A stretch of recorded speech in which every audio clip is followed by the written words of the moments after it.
Hey everyone, today I'm going to show you how to locate your Steam game files folder in Windows 10. Without any further ado, let's get started. First, you'll want to click on the Start button in the bottom left corner of your screen. This will open up the Start menu where you can access various system folders and applications. Once the Start menu appears, go ahead and click on Documents. This is an essential step because it provides you with quick access to your File Explorer and the different drives on your computer. Next, in the left panel of the window that opens, you'll see a list of locations and drives. Click on Local Disk C. This is your main system drive where most of your programs and files are stored, including Steam and all the games you've downloaded through the platform.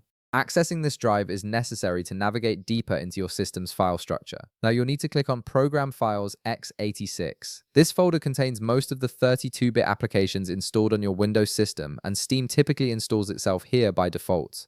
Opening this folder will bring you one step closer to finding your game files, so make sure you're clicking on the correct folder name. After that, click on the folder labeled Steam. This is the main directory where Steam stores all of its core files, settings, and most importantly, your games. By opening this folder, you're entering the central hub of your Steam installation, which contains everything related to the platform on your computer. Next up, click on the folder called Steam Apps. This is where all your downloaded games and their associated files are stored.